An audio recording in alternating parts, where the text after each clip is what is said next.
Hello and welcome दोस्तों to 5 minutes engineering. आज का वीडियो वाकई बड़ा कमाल का होने वाला है दोस्तों, क्योंकि आज भैया जो मुद्दा मैं लेके आ गया हूं वो बड़ा ही डिमांड में, पॉपुलर ट्रेंड में रहने वाला मुद्दा है, जिसके ऊपर बहुत सारे क्वेश्चंस जो है वो आपके एग्जाम में आ सकते हैं। अब उन क्वेश्चंस का जो उत्तर है वो क्या देना है वो मैं अभी आज इस वीडियो के माध्यम से आपको बताने वाला हूं। मुद्दे का नाम है DFD, यानी कि data flow diagram. Data flow diagram मतलब यहां पे भैया कुछ तो भैया देखने को विजुअली आपको समझ में आने वाला है, देखने को मिलने वाला है। लेकिन इससे पहले जो डेटा फ्लो ये क्या चीज है, चलो इसको एक मैं एग्जांपल के थ्रू आपको समझाने की कोशिश करता हूं। जैसे कि आजकल भैया ऑनलाइन फूड डिलीवरी एप्स का बहुत ज्यादा ट्रेंड चल रहा है। घर बैठे बैठे भैया रेस्टोरेंट स्टाइल का खाना जो है एक स्पेसिफिक, अच्छा मेरे को ये रेस्टोरेंट पसंद तो मुझे उस रेस्टोरेंट का खाना भैया मेरे को चाहिए, घर बैठे वो आपको मिल सकता है। ये पॉसिबल है इन एप्स के जरिए। अब जब एक ऐप आप डिजाइन कर रहे हो तो उसके पीछे एक सोच होती है कि किस तरीके से एक सीक्वेंस जो है वो फॉलो होना चाहिए। जैसे कि फॉर एग्जांपल मैं एक यूजर हूं, मैंने उस ऐप को डाउनलोड किया, बराबर है। डाउनलोड करने के बाद जैसे ही वो इंस्टॉल हो गया, जैसे ही मेरे सामने पहला इंटरफेस खुलता है, पहला पेज खुलता है, तो उसमें मैं क्या कर रहा हूं भैया, अपन रजिस्टर करते हैं, मतलब अपन अपनी जो लॉगिन क्रेडेंशियल्स हैं उस ऐप से जुड़े हुए वो क्रिएट करते हैं, बराबर है।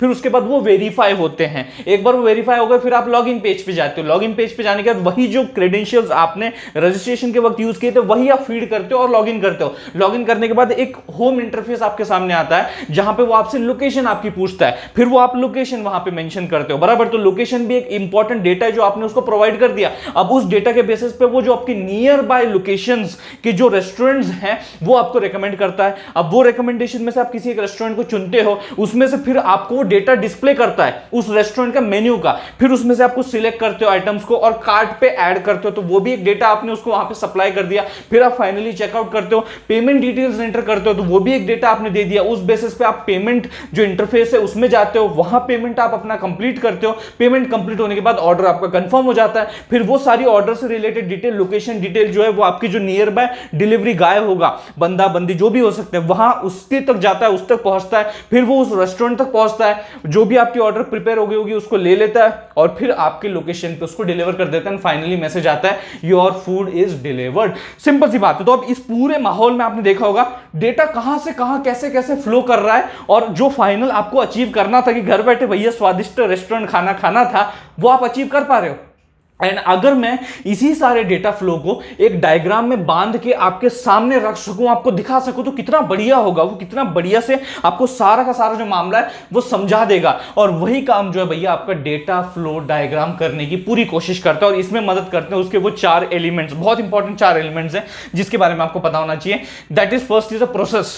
प्रोसेस मतलब क्या, आप इसको एक फंक्शन कह सकते हो, एक ट्रांसफॉर्मेशन कह सकते हो, मतलब इनपुट दे दिया अब उसने आउटपुट जनरेट कर दिया, बराबर है। एक ऐसा टास्क आप कह सकते हो जो कि भैया परफॉर्म हो रहा है थ्रू आउट योर सिस्टम। तो एक सिस्टम में भैया कई सारे प्रोसेसेस आपकी एग्जिस्ट हो सकती हैं, वो कई सारे अलग अलग ट्रांसफॉर्मेशन फंक्शंस या टास्क को परफॉर्म कर सकते हैं। This is what we are saying as a process. अब प्रोसेस को कैसे डिनोट किया जाता है, simply by a circle like this. इस तरीके से आप सर्कल के द्वारा जो है एक प्रोसेस को डिनोट करते हो अपने उस DFD डायग्राम के अंदर। उसके बाद आते हैं एक्सटर्नल एंटिटी। एक्सटर्नल एंटिटी को भैया टर्मिनेटर भी कहा जाता है, मतलब एक ऐसी एंटिटी जो कि एक्सटर्नली आपके सिस्टम के साथ ऑपरेट कर रही है। अब वो सोर्स ऑफ डेटा भी हो सकता है या रिसीवर ऑफ डेटा भी हो सकता है, तो वो सेंडर रिसीवर कुछ भी हो सकता है, लेकिन ये याद रखना है कि वो एक एक्सटर्नल एंटिटी आपकी रहने वाली है, जिसको कुछ इस तरीके से बॉक्स में डब्बे के रूप में जो है वो दिखाया जाता है। उसके बाद आते हैं भैया डेटा स्टोर। अब डेटा स्टोर है भैया, इसको आप एक तरीके से डेटाबेस भी कह सकते हो, इसको वेयर हाउस भी बोल सकते हो, अलग अलग नाम है इसके। अपन इसको डेटा स्टोर बोलेंगे। इसमें काम क्या है, जैसे इसका नाम है वही इसका काम है, डेटा को स्टोर करना। और साथ ही साथ दोस्तों अगर कोई एक स्पेसिफिक रिक्वेस्ट किसी डेटा से रिलेटेड आ रही है तो उस डेटा को रिट्राइव करना, सेंड करना, रिस्पॉन्ड करना भी यहां पे जो है इसी का काम होता है। और ये जो दर्शाया जाता है, जिस तरीके से दिखाया जाता है, वो सिंपली आपका एक रेक्टेंगल ही होता है, लेकिन ओपन रेक्टेंगल आप उसको बोल सकते हो। ओपन रेक्टेंगल मतलब उसकी जो 2 साइड्स है वो कट गई है, उसको वहां पे अपन इंक्लूड नहीं करते। इस तरीके से डेटा स्टोर को दिखाया जाता है। उसके बाद आता है डेटा फ्लो। अब ऑब्वियसली बहुत इंपॉर्टेंट एलिमेंट है, क्योंकि यही सारी वो चीजें हैं जो दिखाने वाला कि कहां से कैसा जो है डेटा का आपका फ्लो जा रहा है। और इसको दिखाने के लिए सिंपली हम जो यूज करते हैं वो है एक तरीके से एरो, वो है एक तरीके से आपका सिंपली एरो। तो दोस्तों ये जो डेटा फ्लो का तीर है, इसके जरिए अपन जो है सारा जो सिस्टम का जो मामला चल रहा है, डेटा का फ्लो चल रहा है, वो दिखा सकते हैं, बढ़िया तरीके से प्रदर्शित उसको कर सकते हैं। जैसे फॉर एग्जांपल अपन अपना डेटा स्टोर बोलते हैं, बराबर है। तो ये जो वेयर हाउस है या डेटाबेस है, अगर इसमें भैया कुछ डेटा आ रहा है तो वो इनकमिंग एरो के जरिए हम दिखा सकते हैं कि भैया डेटा स्टोर, चलो डेटाबेस, चलो जगह बनाओ,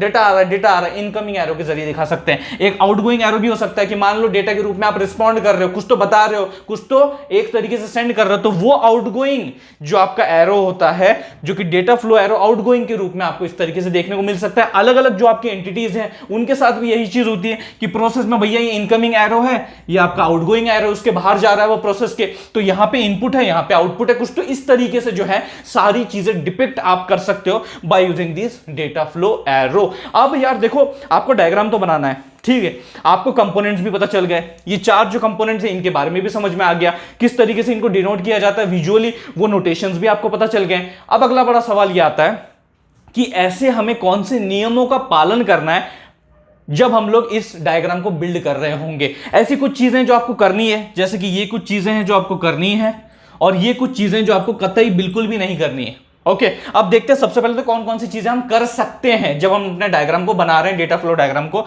तो सबसे पहली बात तो ये आपकी क्या है, आपकी एक्सटर्नल एंटिटी, और ये क्या आपका प्रोसेस है। तो भैया इसके बीच में इंटरेक्शन आप दिखा सकते हो, बराबर है। मतलब जो भी आपका डेटा का फ्लो होगा वो एक्सटर्नल एंटिटी से आपके रिस्पेक्टिव इस प्रोसेस में जा सकता है, प्रोसेस से आपके एक्सटर्नल एंटिटी के साथ इंटरेक्ट भी कर सकता है। तो ये जो फ्लो है डेटा का, ये पॉसिबल है इन दो एंटिटीज के बीच में। साथ ही साथ यहां पे अगर आपके पास एक प्रोसेस है और यहां पे अगर आपके पास डेटा स्टोर है, तो इसके बीच में भी डेटा फ्लो पॉसिबल है। यहां से डेटा फ्लो यहां जा सकता है, यहां से यहां आ सकता है, ये भी पॉसिबल है। साथ ही साथ दो प्रोसेसेस के बीच में भी ये चीज हो सकती है कि अगर एक प्रोसेस P1 यहां पे, एक प्रोसेस P2 यहां पे, तो उनके बीच में भी डेटा फ्लो इस तरीके से आदान प्रदान जो है वो चल सकता है। इसके बाद एक और चीज अपने को याद रखनी रिलेटेड टू द भैया प्रोसेस एंटिटी की, यहां पे एटलीस्ट वन इनकमिंग एरो होना चाहिए, तीर होना चाहिए, और एटलीस्ट वन आउटगोइंग जो आपका डेटा फ्लो एरो है वो मौजूद होना चाहिए। Same with this respective data store कि यहां पे भी एक इनकमिंग आपका कुछ रिक्वेस्ट जो होती है और आउटगोइंग जो रिस्पॉन्ड होता है, ये भी अलग अलग टर्मिनोलॉजीज है, ये आप यूज कर सकते हो,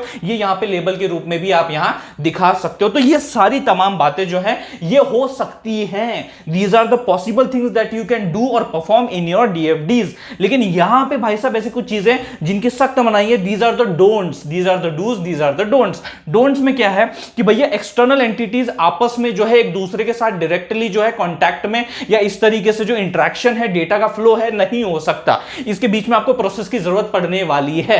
रिमेंबर दिस थिंग, डायरेक्टली जो है ऐसा कॉन्टैक्ट नहीं आप कर सकते अपने डायग्राम में। साथ ही साथ यहां पे आपका जो भी एक्सटर्नल एंटिटी होगा, टर्मिनेटर होगा, और जो आपका यहां पे डेटाबेस होगा, इसके बीच में भी डायरेक्ट इंटरेक्शन नहीं हो सकता। इसके बीच में भी भैया प्रोसेस इन्वॉल्व चाहिए, कुछ ना कुछ इंटरफेस यहां पे इन्वॉल्व चाहिए, तब जाके भैया ये जो प्रॉपर डेटा का फ्लो है ये हो सकता है। नहीं तो ये तो ठीक ऐसी बात हो गई कि भैया जो भी डिलीवरी एप्स हैं, बराबर है, उनका जो बहुत ही इंपॉर्टेंट क्रूशियल डेटा होता है, लोकेशन हो गया, लॉगिन क्रेडेंशियल्स हो गया, और भी बहुत सारा अलग अलग डेटा होता है, पेमेंट डिटेल्स हो गया, अगर डायरेक्टली कोई भी ऐसी एक्सटर्नल एंटिटी उठ के आ गई और फिर डायरेक्टली उसने उसको एक्सेस कर लिया, इस तरीके से डेटा फ्लो अगर चलने लग गया और यहां से रिसीव भी हो गया data flow, important valuable information अगर किसी भी एक्सटर्नल एंटिटी को मिल गई, तो भैया दिक्कत हो जाएगी ना, तो भैया लफड़ा हो जाएगा, तो दिक्कत हो जाएगी। तो ये नहीं होना चाहिए, ये नहीं आप दिखा सकते, ठीक है। The next thing that you have to note is related to the data store. हाँ भैया, अगर डेटा स्टोर दो सामने आ गए, दो डेटाबेसेस अगर आपके सामने आ गए, दो वेयर हाउसेस सामने आ गए, तो क्या उनके बीच में ये जो आदान प्रदान है, डेटा का फ्लो है, कुछ इस तरीके से चल सकता है या नहीं? नहीं चल सकता भैया,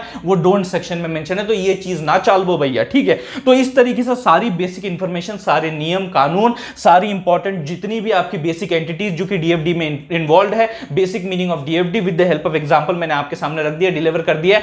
अगर आपको ये वीडियो पसंद आ गया होगा, इन्फॉर्मेटिव लगा होगा, तो इस वीडियो को लाइक कर दीजिए, उससे भी ज्यादा जरूर इस वीडियो को शेयर कीजिए, और भैया यार सब्सक्राइब भी कर दियो चैनल को यार, है कि नहीं, फ्री है तो सब्सक्राइब कर दो। तो दोस्तों thanks a lot for watching this video.